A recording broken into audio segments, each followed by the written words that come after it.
Good morning students, ज्ञान विहार के online class में आप सभी का स्वागत है। पिछले लेक्चर में हम डायमेंशन के बारे में पढ़ रहे थे और कुछ डायमेंशन हमने निकाली थी, 20 के आसपास डायमेंशन निकाली थी और भी बहुत सारे डायमेंशन है। तो इतनी डायमेंशन काफ़ी है। अब जब कोई नया चैप्टर पढ़ेंगे उसमें वो टॉपिक आएगा तो उससे रिलेटेड हम उस डायमेंशन के बारे में हम बात करेंगे। आज हम डायमेंशंस के एप्लीकेशन के बारे में बात करेंगे और डायमेंशंस के एप्लीकेशन के बारे में बात करने से पहले हम एक प्रिंसिपल के बारे में बात करेंगे, होमोजेनिटी प्रिंसिपल। होमोजेनिटी प्रिंसिपल क्या होता है? If the dimension of left hand side of an equation are equal to the dimension of right hand side of the equation then the equation is dimensionally correct. This is known as homogeneity principle. मतलब ये है कि आपको कोई equation दे रखी है तो LHS की डायमेंशन RHS की डायमेंशन के इक्वल होगी तो उसे हम होमोजेनिटी प्रिंसिपल कहेंगे। समझ गए? Left hand side of an equation equal किसके right hand side of equation. अगर लेफ्ट हैंड साइड की डायमेंशन राइट हैंड साइड की डायमेंशन के इक्वल हो जाएगी तो हम इसको क्या कहेंगे? डायमेंशनली करेक्ट है। This is known as homogeneity principle. अब कैसे करना है वो देखो। LHS RHS इक्वल, ठीक है, दोनों को इक्वल करना है। कैसे करना है वो ध्यान से देखो। जैसे हमारे पास है y = x, ठीक है, तो y = x यहां पर आ गया हमारे पास। अब मान लो मैं x में a जोड़ दूं और y में b ऐड कर दूं तो ये जो हमारे पास LHS है, इस LHS की डायमेंशन और इस RHS की डायमेंशन सेम होनी चाहिए। तो इस कंडीशन में हम इसको कैसे निकालेंगे वो देखो।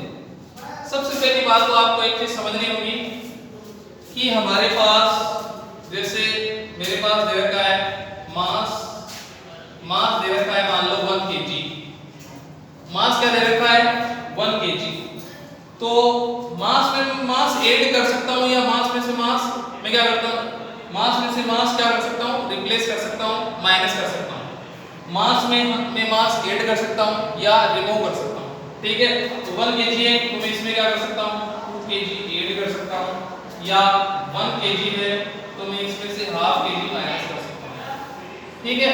इसी तरह जैसे मेरे पास लेंथ है, आई बात समझ में, ये है मान लो 10 मीटर तो मैं इसमें 2 मीटर ऐड कर सकता हूं या 10 मीटर में से 2 3 जितना भी है 3 मीटर माइनस कर सकता हूं। ये पॉसिबल है, सही है। लेकिन अगर जैसे मेरे पास मास है, ये है 1 kg, इसमें 2 मीटर में ऐड करूं तो ये गलत हो जाएगा। या लेंथ है, इसमें मेरे पास क्या है 10 मान लो 2 मीटर है, इसमें मैं 1 kg ऐड करूं या मान लो 5 kg ऐड करूं तो वो क्या हो जाएगा? गलत हो जाएगा। तो कहने का मतलब हम एक चीज समझ रहे हैं यहां से कि सेम फिजिकल क्वांटिटी में सेम फिजिकल क्वांटिटी ऐड या रिमूव कर सकते हैं। मास में मास ऐड या रिमूव, लेंथ में लेंथ ऐड या रिमूव। बात समझ में आ जानी चाहिए यहां तक। तो इसके बाद हमारे पास इक्वेशन जैसे y = x, अगर ऐसी इक्वेशन है तो y की डायमेंशन x की डायमेंशन की अगर इक्वल हो गई तो हम डायमेंशन LHS RHS को इक्वल करके दोनों के डायमेंशन हम क्या कर सकते हैं? बराबर कर सकते हैं। होमोजेनिटी प्रिंसिपल का यूज कर सकते हैं, ठीक है। लेकिन हमें अगर यहां पर देखे मान लो +y या +z तो इस कंडीशन में हम कैसे सॉल्व करेंगे? तो अगर इक्वेशन में प्लस या माइनस दे रखा हो, इक्वेशन को हमें हाफ बनाना पड़ेगा, इक्वेशन को हाफ करना पड़ेगा। इक्वेशन डिवाइड बाय या इक्वेशन हाफ करने पर इक्वेशन हाफ, देन इक्वेशन अगर हम हाफ करेंगे तो क्या लिख सकते हैं? y = x और y = z। तो अब हमें क्या करना पड़ेगा? y की डायमेंशन x के इक्वल होनी चाहिए और y की डायमेंशन z के इक्वल होनी चाहिए। तो हमारे पास देखो y की वैल्यू x के इक्वल है और y की वैल्यू z के इक्वल है तो हम ले सकते हैं x = z। तो अब आप यहां से समझने की कोशिश करो, सेम में सेम ऐड कर सकते हैं। मास में मैंने मास ऐड किया तो 1 kg मास इसकी डायमेंशन भी क्या होगी? m1। 2 kg मास इसकी डायमेंशन भी क्या होगी? m1। या 1 kg मास इसकी डायमेंशन m1 या ½ kg मास इसकी डायमेंशन भी m1। तो सेम फिजिकल क्वांटिटी में सेम फिजिकल क्वांटिटी ऐड या रिमूव कर सकते हैं, दोनों की डायमेंशन सेम होगी। तो इसी तरह जैसे मान लो मेरे पास पहले क्या था? y = x, तो x और y की डायमेंशन हम इक्वल कर रहे थे। अब मान लो मैंने x में कुछ ऐड कर दिया, z z, तो x की डायमेंशन और z की डायमेंशन भी सेम होगी क्योंकि दोनों फिजिकल क्वांटिटी सेम है, सेम में से सेम ऐड कर सकते हैं और सेम में से सेम माइनस कर सकते हैं। और यहाँ इस इक्वेशन से भी आपको समझ में आ रहा होगा, जरूरी नहीं कि AD ऑफ x z हो तो y x, y z, तो जाहिर सी बात है x z। अगर इक्वेशन में प्लस साइन दे रखा हो, माइनस साइन दे रखा हो, तो इक्वेशन को हमें हाफ बना के सॉल्व करना पड़ेगा। यहाँ तक बात आपको क्लियर हो जानी चाहिए। आगे हम एग्जांपल ले रहे हैं, एग्जांपल से आपको और ज्यादा क्लियर हो जाएगा। एक चीज आपको पता होनी चाहिए, मैं आपको इसलिए बता रहा हूँ क्योंकि कई बार जैसे हमने आपको जैसे आज क्वेश्चन हमने कर ली y x, y z, कई क्वेश्चन ऐसे आएंगे जिसमें आप क्या कर सकते हो, y को x के इक्वल नहीं ले सकते, y को z के इक्वल नहीं ले सकते और हमें x और z की डायमेंशन पूछेगा तो हम डायमेंशन कैसे निकालेंगे? क्योंकि अगर हमें पता है x में हमने z ऐड किया है या x में हमने z माइनस किया है तो हम क्या करेंगे? हमें पता है कि सेम फिजिकल क्वांटिटी में सेम फिजिकल क्वांटिटी ऐड या रिमूव करते हैं तो दोनों की डायमेंशन सेम होगी, तो आपस में दोनों को इक्वल लिख लेंगे x z, फिर हम डायमेंशन निकाल सकते हैं। इस तरह के क्वेश्चन आएंगे और जब आएंगे तब मैं इनके बारे में बात करूंगा। अभी हम नॉर्मल क्वेश्चन लेते हैं। तो होमोजेनिटी प्रिंसिपल हमने आपको बता दिया, LHS RHS की डायमेंशन हमें इक्वल करनी होती है। अगर इक्वल हो जाती है तो डायमेंशनली करेक्ट है। और इसके बाद अगर इक्वेशन में प्लस या माइनस का साइन दे रखा हो तो हम क्या करेंगे? इक्वेशन को हाफ करके इसको सोल्व करेंगे।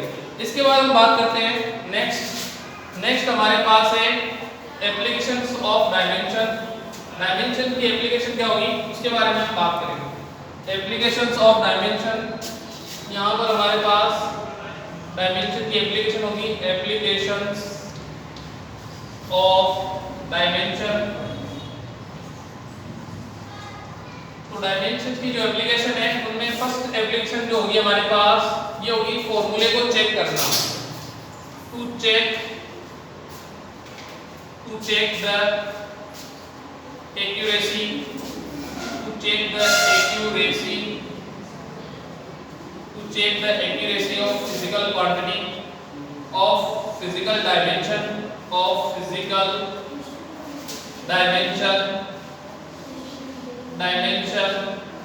या आप इसको ऐसे ही बोल सकते हो टू चेक द फॉर्मूला, मतलब फॉर्मूले को चेक करना या जो फिजिकल डायमेंशन है उसकी एक्यूरेसी को चेक करना। हमें ये पता लगाना है कि हम डायमेंशन से कोई फॉर्मूला करेक्ट है या नहीं।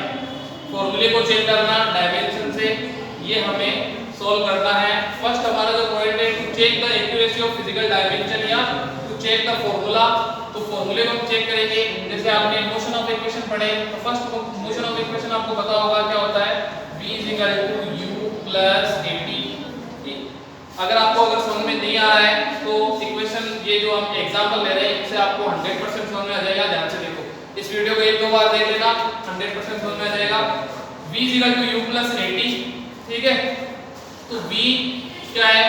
फाइनल वेलोसिटी, u क्या है? इनिशियल वेलोसिटी, a क्या है? एक्सेलरेशन और t क्या है? टाइम। मैंने आपको कहा था अगर इक्वेशन में प्लस या माइनस का साइन दे रखा हो तो प्लस या माइनस का साइन दे रखा होगा तो इक्वेशन को क्या करेंगे? हाफ। इक्वेशन को हमें क्या करना है? हाफ। इक्वेशन को हम हाफ करेंगे, इक्वेशन हाफ। देन तो हमारे पास v = u और यहाँ पे हमारे पास वैल्यू आ जाएगी v = 80, ठीक है। तो अब आप देखो v क्या है? इनिशियल मतलब फाइनल वेलोसिटी, u क्या है? Initial velocity. वेलोसिटी चाहे फाइनल हो चाहे इनिशियल हो दोनों की डायमेंशन सेम होती है, वेलोसिटी की डायमेंशन सेम होती है। तो इसकी डायमेंशन क्या होगी? L1 t - 1, इसकी डायमेंशन होगी L1 t - 1। LHS RHS क्या है? इक्वल है। इसी तरह वेलोसिटी की डायमेंशन क्या होगी? यहाँ पे L1 t - 1। एक्सेलरेशन की डायमेंशन आप जानते हो L1 t - 2 और टाइम की जो डायमेंशन होगी t1। तो यहाँ पे लिखेंगे L1 t - 1, यहाँ पे भी लिखेंगे L1 t - 1। देखो दोनों के बेस सेम है तो पावर ऐड करके -2 + 1 तो -1 बचेगा। तो कहने का मतलब यहाँ पर ये है कि डायमेंशनली ये फॉर्मूला क्या है? करेक्ट है। LHS RHS की वैल्यू क्या है? सेम है। डायमेंशनली ये फॉर्मूला क्या है? करेक्ट है। यहाँ पे हमने इक्वेशन को हाफ करके LHS RHS की वैल्यू निकाली सेम, यहाँ पे भी हाफ करके LHS RHS की वैल्यू निकाली हमने सेम। इसके बाद हम बात करते हैं, हमने आपको बोला था कि सेम फिजिकल क्वांटिटी में सेम फिजिकल क्वांटिटी हम ऐड कर सकते हैं। कैसे ऐड करते हैं? देखो जैसे हमारे पास यहाँ पे v = u, अब हमने u में क्या ऐड किया? एक्सेलरेशन। टाइम का मल्टीपल जी, जो एक्सीलरेशन और टाइम का मल्टीपल भी वेलोसिटी के इक्वल है। कैसे निकालेंगे देखो, हमारे पास ये फॉर्मूला है v इक्वल टू at।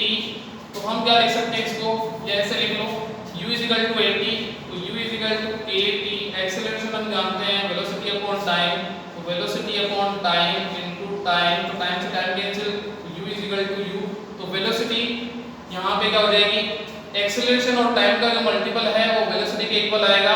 तो हमने यहाँ पे आपको बोला v इक्वल टू u, अब हमने u यहाँ पे क्या है वेलोसिटी, तो वेलोसिटी में हम वेलोसिटी ऐड कर सकते हैं और वेलोसिटी क्या कर सकते हैं, रिमूव कर सकते हैं। तो at का जो मल्टीपल है एक्सीलरेशन और टाइम का जो मल्टीपल है वो किसके इक्वल है, वेलोसिटी के इक्वल है। तो वेलोसिटी में हमने वेलोसिटी को ऐड कर सकते हैं या वेलोसिटी को वेलोसिटी में से माइनस कर सकते हैं।